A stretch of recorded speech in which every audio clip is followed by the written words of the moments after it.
Now I feel like I've started like the last 2 or 3 videos off in the same exact angle showing the truck in the garage, but that is because we are prepping for the night run I'm co-hosting with Down for Mobbing this upcoming weekend. Now about 2 or 3 videos ago, I was replacing the upper control arm hardware with some pro bearing hardware to get it all freshened up and new again. Last video I was fixing the motor mount because I completely smoked it while pre-running for the night run, so if you want to see that, go check that out. But the last piece of the puzzle for the front end of this truck that I've been waiting on for the past few weeks is new hub assemblies with new wheel bearings.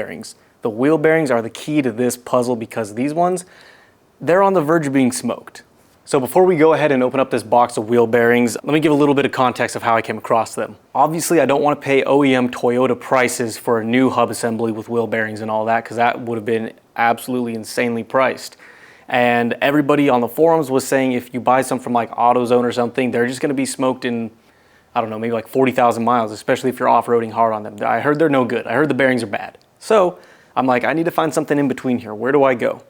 On Tacoma World, there's a guy that hand assembles, hand makes hub assemblies. He'll source out all the different parts, the studs, the assembly itself, the wheel bearings and everything, and he'll put it all together and ship it out to you. He has a lot of amazing reviews from people on Tacoma World. I know a buddy of mine who's actually running a set of his, so I decided to go ahead and reach out. Now there were a few hiccups getting these, but we'll talk about that after we're done unboxing them. Let's go take a look at them. Okay, so the problem with ordering them is as soon as I reached out and asked to get a set of them, he said, oh, my supplier that makes the hub assemblies, they've ran dry. They have no more. They have no more hub assemblies. I haven't been able to get them for weeks.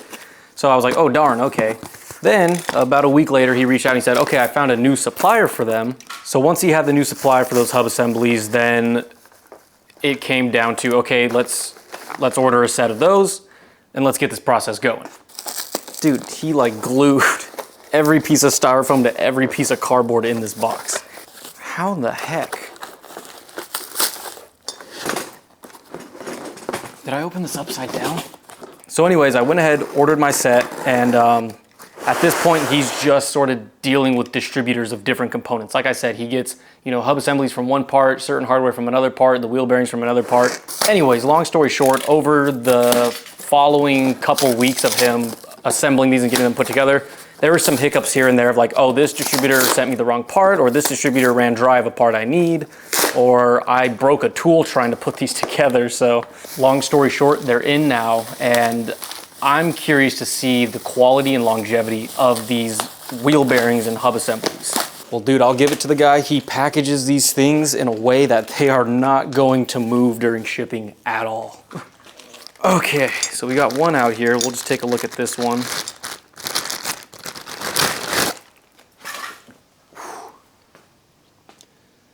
Look at that. Brand new hub assembly, brand new studs, brand new O-rings, everything. Everything you need right here. So this is what we're throwing in today. And now I am just praying that they go in, no problem, nothing's wrong with them, everything fits the way it needs to, and that they are good quality and well assembled, because like I said, we have the night run coming up in a week, and we've been thrown enough obstacles already. So let's get cracking on this. Not that you're ever gonna have to do this a whole lot, but if you ever needed to, this honestly isn't that hard of a thing to do on the truck. All you have to do is obviously take the wheel and tire off to get to everything. Then you're gonna have to take your caliper off, which is just 2 bolts on the backside. Then once this is off, we're just pulling the rotor. It's just gonna slide straight off. Then you have the whole hub assembly there, which is just 4 bolts on the back, which is probably gonna be the hardest part, not because it's like super difficult to do, more than tedious, of like almost like a puzzle of like getting the hub rotated the right way so the bolts can back out as far as they can and trying to wedge it off while messing with the bolts little by little. Other than that, super simple. If I'm not talking a lot during this, just know I'm locking in so I don't absolutely break something else in the process and have to fix that. Okay, the 2 bolts on the back of the caliper are off and it just slides right out. Now, I need to get a bungee cord to hold it in place.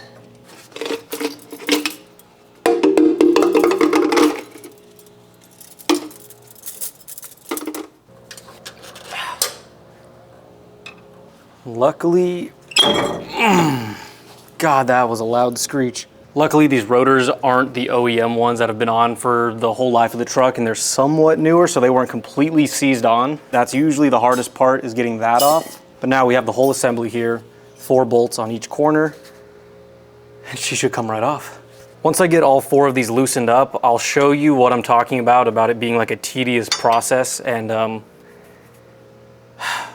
you'll see what I mean.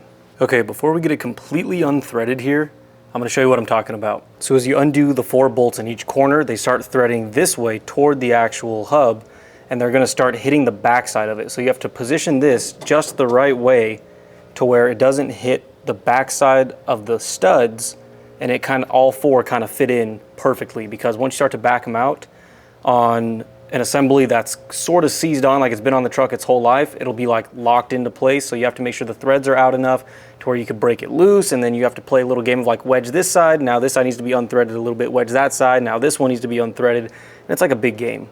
But as I'm loosening mine, it looks like, since it hasn't been completely on the whole time, because I switched the Max Track spindles and I just kind of swapped all this around maybe a year ago, it's not completely seized on. So as I'm unbolting it, it looks like it's already just falling off. So this should be pretty fast and easy for me. Yeah, see, mine just came out super simple. All right, obviously the cosmetics are a lot different, a whole night and day, but this is all just surface rust, nothing like completely broken or anything. What we're really after is the internals. The bearing inside of this is what was smoked on the old ones and what we're replacing on the new one. So cosmetics aside, that's what we're after with the new ones. And what's an added bonus is just the new studs, because these, they're getting a little chewed up, a little rusty around certain parts, you know, so I'm super stoked to have new studs as well. Now let's go ahead and get the new ones thrown in.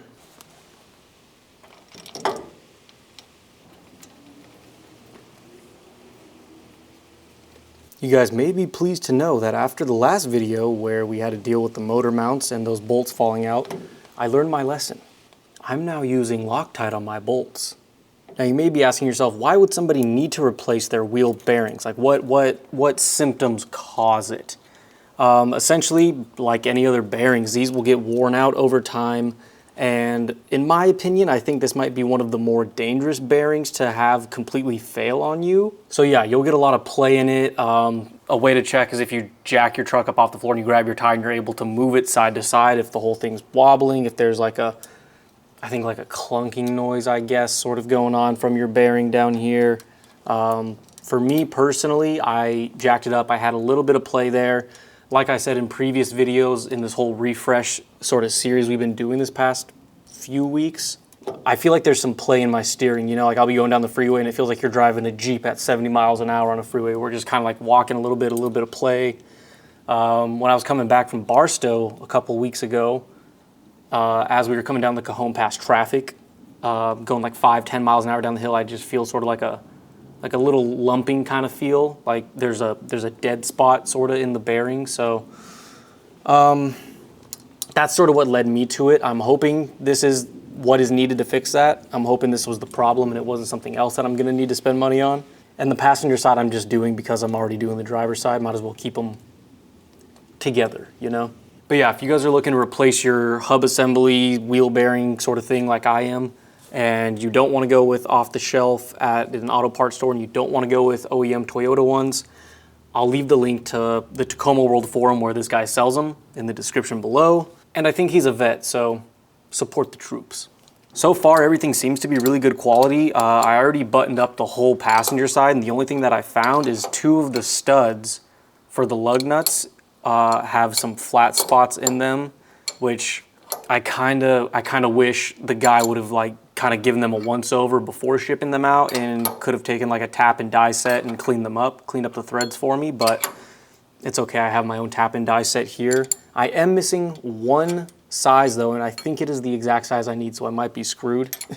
But other than that, these things look pretty solid, pretty quality. Pretty cool that this guy's running this little side hustle for the community, you know, so we can get some high quality parts without paying like dealership prices. The only thing I really had to do with these is just grease the O-ring on the backside before putting them on. Other than that, I think they're just pretty plug and play. All right, so that's all tightened on now. She's on there, she's looking pretty. So I'm just gonna clean these up a little bit, And then I get to play the fun game of trying to fit the caliper and the brake pads back over the rotor. I'm gonna check these threads too and see, yeah, there's a flat spot on this one. A little bit of a, flat spot on that one. Yeah, so that's kind of a bummer. I wish that was sort of taken care of before they were shipped out, because it's no fun getting done with the whole project, going to put your wheels on and realizing like, oh, my lug nuts aren't threading on.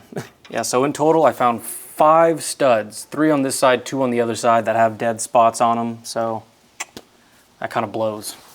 All right, luckily I had the right sizing that I needed to clean these threads up. They're all clean now. So all we got to do now is throw the caliper on the rotor, throw the wheels and tires back on, and we're ready to go on our test drive.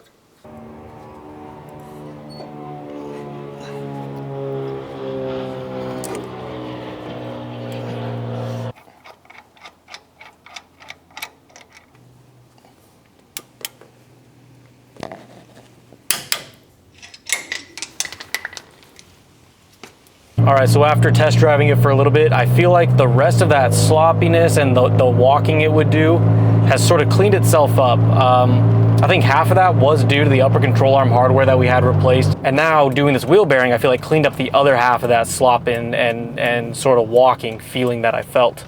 And I feel like that last little bit, like the last % or 2 of like weirdness I feel in the front end is just due to a bad alignment, you know? Now that everything's all tight and fresh and brand new, I feel like I can confidently get in alignment now and not feel like it's gonna get slapped out of place real quick. But at the end of the day, I feel like it's just a confidence thing. Now that I've refreshened all this really old hardware that I felt sloppy and just worn out, I feel like I can confidently off-road for the night run coming up, for the season coming up, and just off-road and drive in general, knowing that this stuff is not super worn out, 7, 8, 9, 10 years old. So yeah, that was the last piece of the puzzle before the night run. I think I have the truck dialed in for the night run as far as all the things I wanted to replace. I'm just gonna drive the truck around a lot for the next few days, get some miles on it, and shake all these bolts whichever way they need to be shook. And then the day before the night run, I'm gonna go back and recheck all the bolts because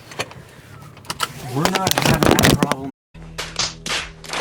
So with this video being wrapped up, I feel like the next time I'm gonna see you guys is probably gonna be the night run. The night run is most likely happening the night that this video goes up. So if you guys are catching this in the morning and you haven't heard yet, we have a night run going on, so check my Instagram.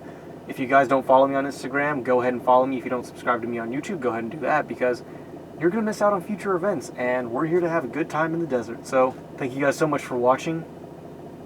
I'll see you at the night run.